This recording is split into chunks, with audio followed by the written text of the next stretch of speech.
Orang dulu beda sama orang sekarang. Kalau orang dulu mah ya Allah dapat rezeki berapa aja mah boleh, alhamdulillah. Istri sekarang banyak nuntut, gaji kemarin sekian kenapa sekarang sekian, betul nggak? Kenapa begitu? Urusan rezeki siapa yang kasih? Kenapa mintanya sama suami?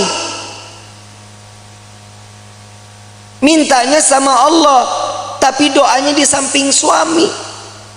Ya Allah berikan rezeki kami yang banyak lewat suami saya.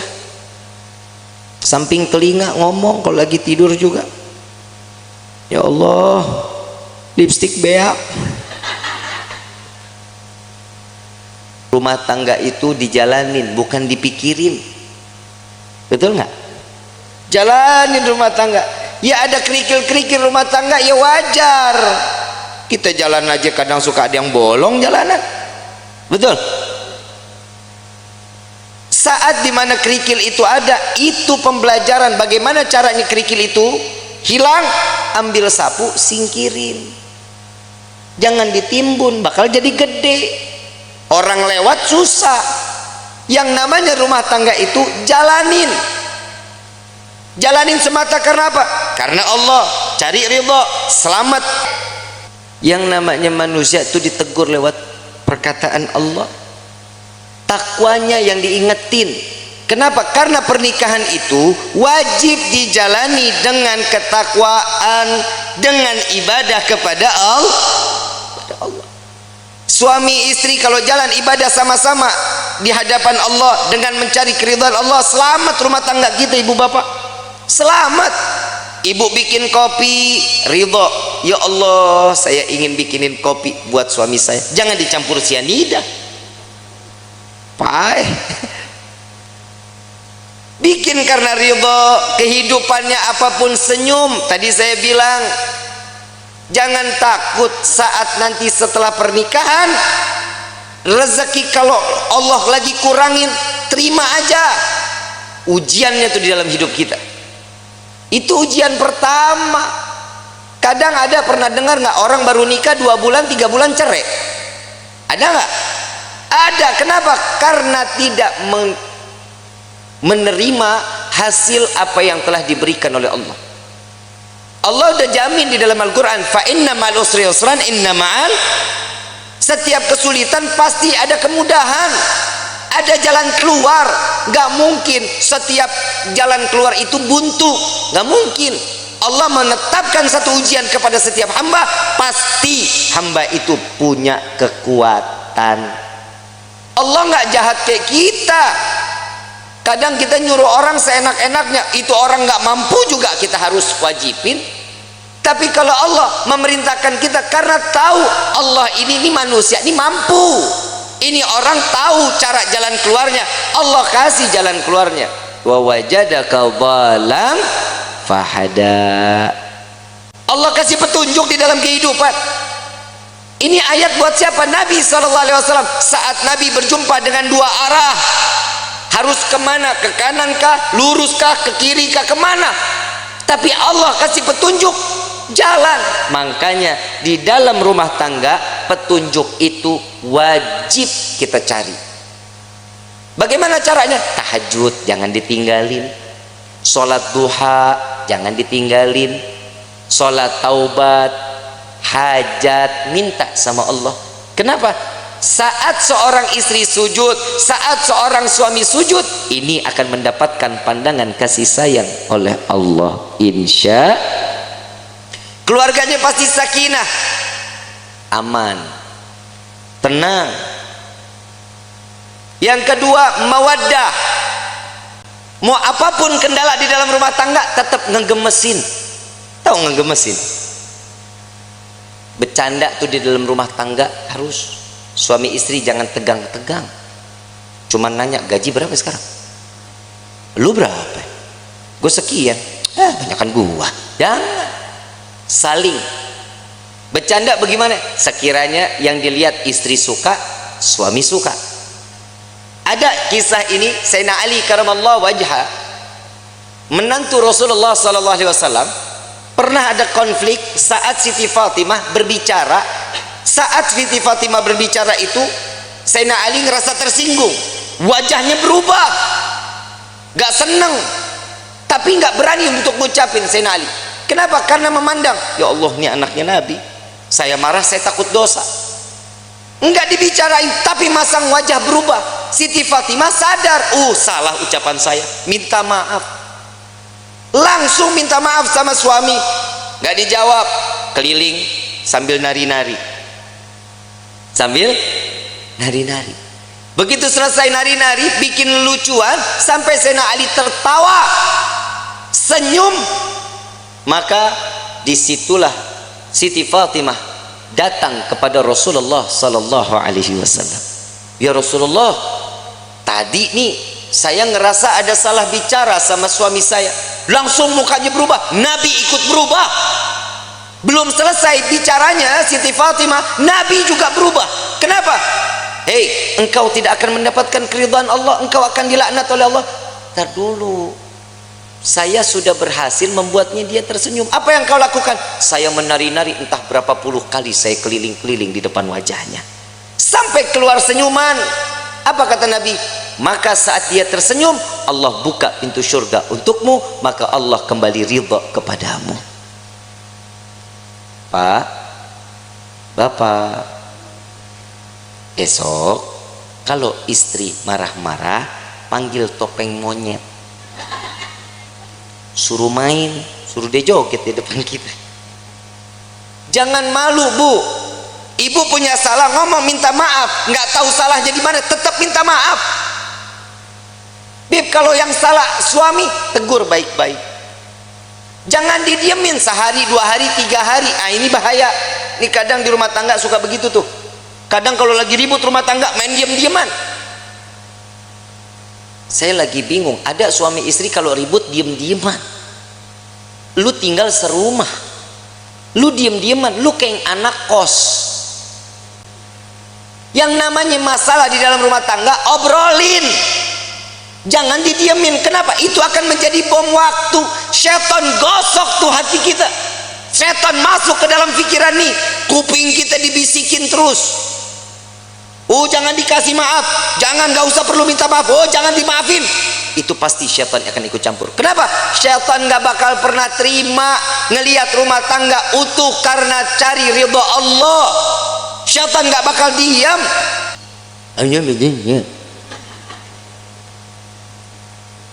Yang namanya suami, kalau lagi istri nyuci, suami yang ngejemur.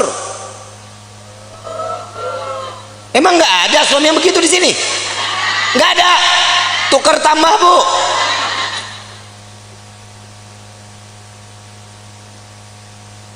Suami angkatin jemuran, istri yang nyetrika. Nggak ada.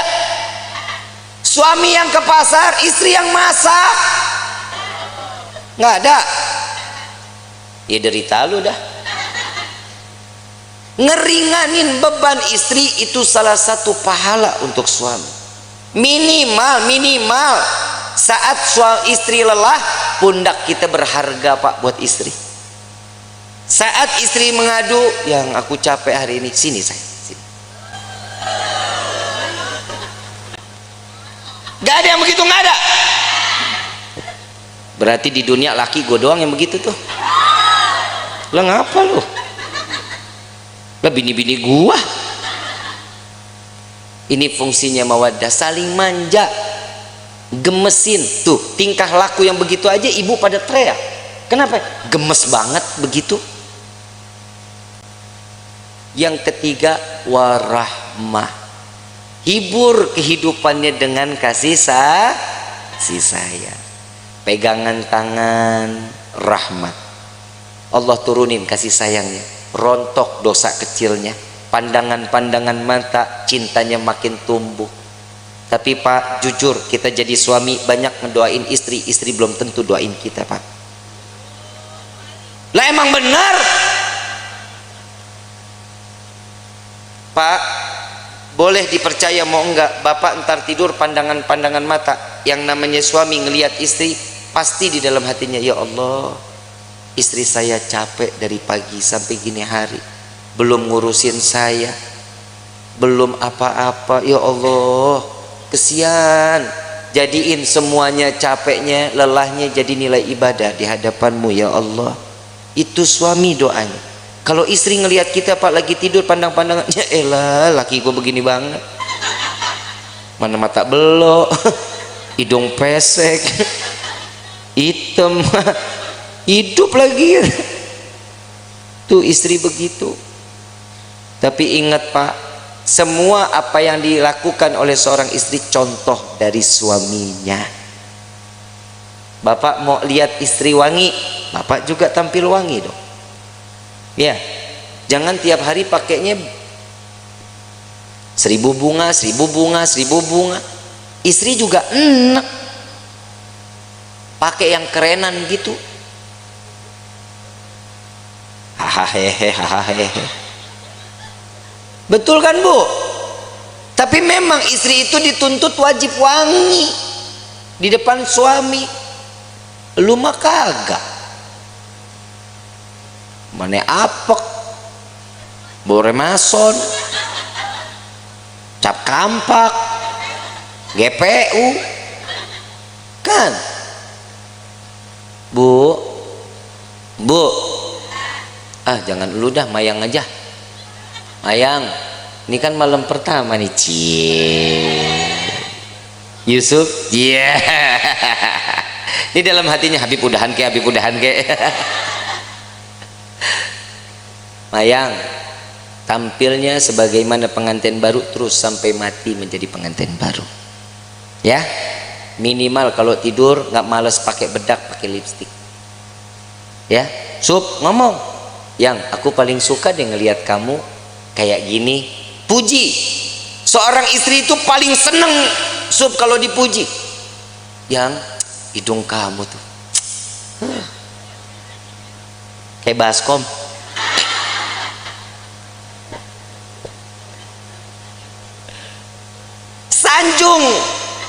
Sanjung istri. Yang Nabi sering sanjung istri, disanjungkan sama Nabi kan. Disanjung Humairah yang pipinya kemerah-merahan. Bapak ngomong nih, Bib, masalahnya orang hitam legem, mana merahnya? Ya minimal kan dipanggil manis kan bisa, sweetie kan bisa. Jangan dipanggil blacky. Jangan. Karena kasih sayang itu timbul juga dari panggilan. Jujur Pak, maaf, Bapak kalau dipanggil siak gahar nggak? Kesel nggak? Dibilang manehna kesel nggak? Saya ini seorang kepala rumah tangga, hargain saya. Coba kalau suami dipanggil sayang, besok uang jajan nambah Bu. Dan laki-laki juga sadar diri, wajib ngasih tahu sama istri. Lihat Rasulullah nyanjung Siti Fatimah, Siti Aisyah saat lagi sholat. Siti Aisyah, Rasulullah lewat, ya Allah terima amal ibadah Aisyah, ya Allah ampuni dosa Aisyah, ya Allah masukkan Aisyah ke dalam surgamu. Doa di hadapan Siti Aisyah. Siti Aisyah lagi sholat. Begitu selesai sholat langsung kabur. Ya Rasulullah, tadi aku dengar engkau doakan aku. Iya ya Aisyah, gimana perasaannya? Wah, senang. Begitulah caraku mendoakan umatku, kata Nabi Muhammad SAW. Ternyata doanya Nabi Muhammad tetap buat umat. Kebahagiaan siapa? Umat.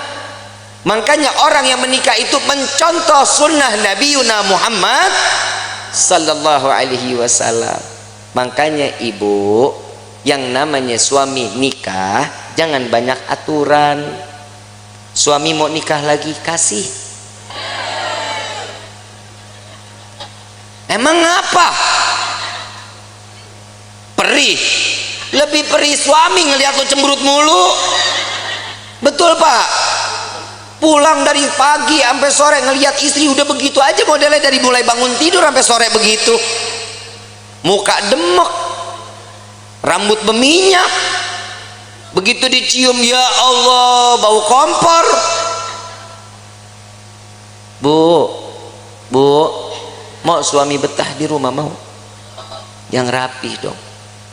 Kelihatan suami bakal pulang kapan, mandi rapi bersih. Saat ngadepin suami, suami pulang ngelihat istri cantik, ya Allah, itu capek ditinggal di pagar bu, nggak diajak masuk capeknya. Mah, kemon, nggak ada cap. Kalau ini sudah di rahmahnya ini kita jalanin, inilah yang namanya baiti jannati, rumahku surgaku. Tapi kalau ini nggak ada, iman nggak ada, siap, rumah jadi neraka. Ibu bapak romantis suami istri, anak ngelihat senang, anak pasti akan contoh kelak nantinya dia bersama suami atau istrinya akan sama sebagaimana rasa kasih sayang yang dicurahkan oleh pasangan ibu dan bapaknya. Kalau anak tiap hari ngelihat orang tua ribut, besok anak begitu juga. Apalagi kalau ada bapak kasar sama istri. Nah, punya anak laki-laki, punya anak perempuan, besok tuh anak kalau udah gede punya psikologinya berubah, takut sama laki-laki, dia akan cari pasangan perempuan. Lah emang udah banyak sekarang yang begitu. Sebenarnya itu faktornya bukan hanya itu. Yang kedua, ada salah sama siapa dia bermainnya, sama siapa dia berkawannya. Makanya rumah tangga itu diisi dalamnya dengan iman, kenalin Allah sama nabinya, maka rumah tangga akan berkah. Ini ibu kagak sholat, bapak enggak sholat, anak dituntut untuk hafal Quran, kan PA. Nah, ibadah ya, jangan bikin ibu bapak masuk ke dalam neraka. Nah, lu yang mau dinerakain. Kadang orang tua juga suka egois, dia ngarepin ini anak bisa nyelamatin dia, sekarang hidupnya dia semau-maunya. Kasih kenal anak kepada Allah sama Nabi, itu yang bikin tenang. Bapak ibu enak ibadah, ibu enak pengajian, anak terlepas rambutnya, kelihatan sama yang bukan mahramnya. Hati-hati, ini anak perempuan begini, cukup dengan satu helai bawa masuk 4 laki-laki ke dalam neraka jahanam. Bapaknya, pamannya, baik itu dari ibu atau dari bapak, suaminya, anak laki-lakinya. Jangan jadi aman. Makanya saya selalu mengatakan, saat proses pemakaman, simak baik-baik. Untuk para alim ulama, para kiai, para asatid, saya ingin menyampaikan, untuk prosesi pemakaman, perempuan dilarang ikut di dalam proses pemakaman. Ngaji, makanya ngaji. Jujur kiai, jujur ustazah, benar. Ini yang masih menggunakan tradisi ini cuma para habaib sama syarifah. Sekarang proses pemakaman, saat keranda jenazah dibawa, perempuan ikut di belakang. Saat perempuan atau si jenazah ingin diproses masuk ke dalam liang lahat, perempuan pada ngejejer di dekat lubangnya. Hati-hati, yang namanya perempuan itu banyak larangannya. Tangan terbuka segini, ini aurat. Ibu yang ngebuka aurat, jenazah yang disiksa.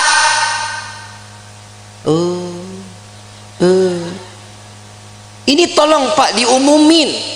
Pak Kepala Desa boleh bikin surat untuk setiap masjid sama musola. Perempuan dilarang ikut. Bib, ini ibu saya, bodoh amat. Habib, ini bapak saya, kumaha aing bae. Nggak boleh, jangan. Kenapa? Ini akan menjadi satu siksaan. Selesai proses pemakaman, laki-laki keluar, perempuan mau silahkan, mau ziarah, nggak dilarang. Tapi saat prosesnya jangan. Kenapa? Bikin repot. Belum nangis kayak orang gila. Bapak, ibu. Kalau suami yang meninggal nggak begitu nangisnya. Ya, jangan tinggalin saya, buaya. Apalagi warisan banyak, senyum. Yang tenang ya yang, mudah-mudahan diterima amal ibadahnya ya yang. Tuh kalau duitnya banyak. Ada laki-laki lihat, ini siapa nih yang nangis-nangis ngegerung-gerung? Oh, ini istrinya. Jandanya boleh juga nih. Ajang jodoh di depan pemakaman. Hati-hati ya Kiai, Ustadz, tolong ini diumumkan di setiap majlis-majlis taklim ya Bu ya. Ya Bu, Ibu sayang nggak sama jenazah? Mau dia saudara, mau dia adik, mau dia siapa, biarin. Yang urus biar orang yang mahramnya laki-laki. Emang ibu ikut gali kubur? Ibu ikut nguruk? Ibu ikut ngapain? Nontonin aja Habib. Emang perempuan tuh banyak keponya. Entar tuh dia di atas makam nanya, itu diapain? Tuh jenazah bisa jawab, kamu nanya.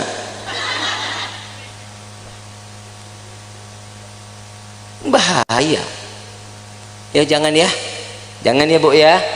Mulai sekarang nggak boleh ikut lagi, insya Allah. Nanti kalau suatu saat, mudah-mudahan kita semua dikasih umur panjang, sehat afiah untuk ibadah kepada Allah, amin ya rabbal. Allahumma, entah keluarga kita yang meninggal, biarin aja, biarin sampai selesai. Mau ikut ke pemakaman boleh, tapi nunggu selesai proses, laki-laki keluar, perempuan baru masuk ya. Ikut situ, mau tebar bunga silahkan ya, mau naruh air mawar silahkan, nggak apa-apa. Tapi saat proses, perempuan jangan ada yang ikut. Kenapa? Ini yang akan menjadi penyebab siksaan untuk ahlil kubur. Na'udzubillahi min dzalik. Kenapa? Karena perempuan itu banyak larangannya. Paham ya?